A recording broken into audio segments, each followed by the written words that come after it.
नमस्कार। आज हम एक ऐसे टॉपिक पर बात करेंगे जिसके बारे में लोग अक्सर बात करने से बचते हैं। वो है फेलियर, यानी असफलता। एक ऐसी दुनिया जो सिर्फ सक्सेस को सेलिब्रेट करती है, उसमें ये समझना बहुत ज़रूरी हो जाता है कि फेलियर का असली मतलब आखिर है क्या। तो चलिए इसी को ज़रा और गहराई से समझते हैं। सक्सेस का जश्न तो हर जगह होता है ना। कोई कामयाब होता है तो सब उसकी तारीफ करते हैं। पर उन लोगों का क्या जो कामयाब नहीं हो पाते? उन स्टूडेंट्स का क्या जिन्हें फेलियर का सामना करना पड़ता है? अक्सर उनके बारे में तो कोई बात ही नहीं करता। तो आज हम क्या क्या देखने वाले हैं? सबसे पहले बात करेंगे सोसाइटी के सक्सेस प्रेशर की। फिर फेलियर को एक बिल्कुल नए नजरिए से देखेंगे, समझेंगे कि इससे क्या कीमती सबक मिलते हैं।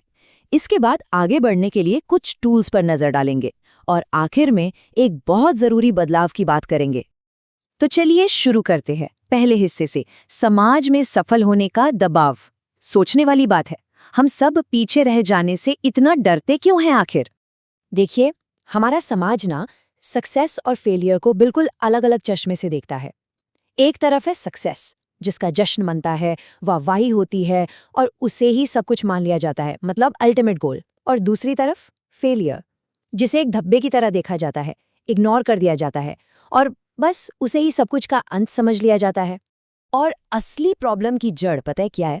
यही हमारे एजुकेशन सिस्टम में, हमारी सोसाइटी में ग्रेड्स और रिजल्ट्स पर इतना ज्यादा फोकस होता है कि लोग अपनी सेल्फ वर्थ को ही इनसे जोड़कर देखने लगते हैं। मतलब नंबर कम आए तो काबिल ही नहीं है। ये सोचना बहुत गहराई तक बैठ जाती है। अच्छा, तो अब दूसरे सेक्शन की तरफ बढ़ते हैं। चलिए, फेलियर को एक नए पर्सपेक्टिव से देखने की कोशिश करते हैं। ये कोई एंड नहीं है, बल्कि एक नई शुरुआत है। जरा इतिहास के कुछ सबसे कामयाब लोगों को याद कीजिए। थॉमस एडिसन, लाइट बल्ब बनाने से पहले पता है कितनी बार फेल हुए? 1000 से भी ज्यादा बार। J.K. रॉलिंग, हैरी पॉटर के लिए उन्हें 12 पब्लिशर से ना सुनना पड़ा था। और तो और, अल्बर्ट आइंस्टाइन को भी शुरू में कोई जीनियस नहीं मानता था। इन सब की कहानियां एक ही बात साबित करती हैं कि फेलियर सक्सेस के रास्ते का एक बहुत जरूरी हिस्सा है। तो फिर फेलियर की परिभाषा को ही बदल देते हैं, है ना? ये सफर का अंत नहीं है, बल्कि ये एक मौका है। एक मौका ये सीखने का कि क्या गलत हुआ, कहाँ इम्प्रूवमेंट की जरूरत है और अब आगे कैसे बढ़ना है। ये तो एक तरह से सीखने के एक नए चैप्टर की शुरुआत है।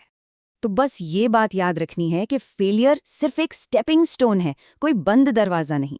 ये तो रास्ते का एक पड़ाव है जो हमें और मजबूत बनाकर आगे भेजता है। चलिए, अब आते हैं तीसरे हिस्से पर। इसमें हम बात करेंगे उन अनमोल सबकों की जो हमें फेलियर से मिलते हैं।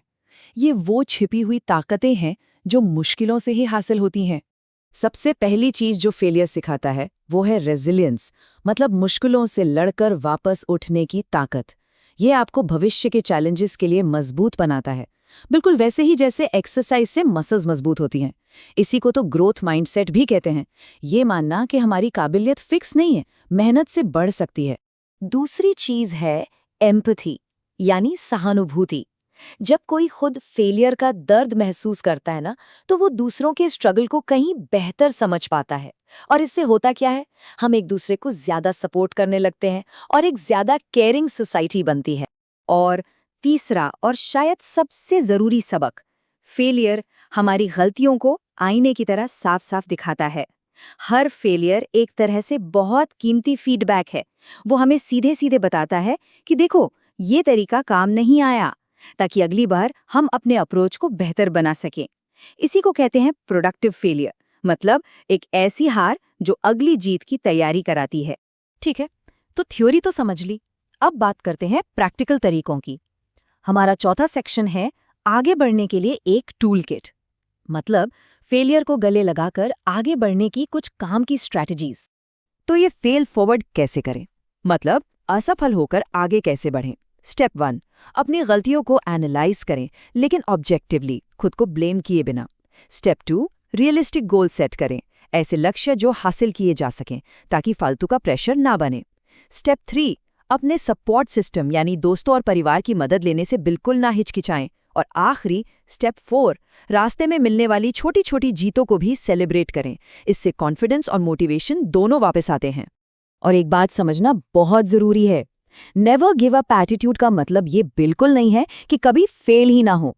इसका असली मतलब है कि जितनी बार भी गिरें, उससे बस एक बार ज्यादा उठ जाएं। असली ताकत गिरने से बचने में नहीं, बल्कि गिरकर उठने में है।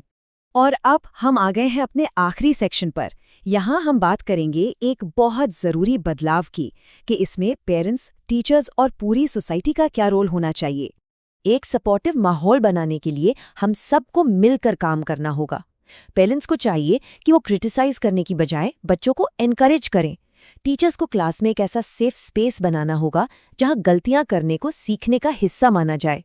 और हम सबको एज अ सोसाइटी फेलियर को एक कलंक की तरह देखना बंद करना होगा और उसे कीमती अनुभव मानना होगा। क्योंकि आखिर में एक हेल्दी सोसाइटी वही होती है जहां हर इंसान को अपनी गलतियों से सीखने का मौका मिले। जब हम फेलियर को देखने का अपना नजरिया बदलेंगे ना, तभी जाकर हम सच में एक बेहतर समाज बना पाएंगे।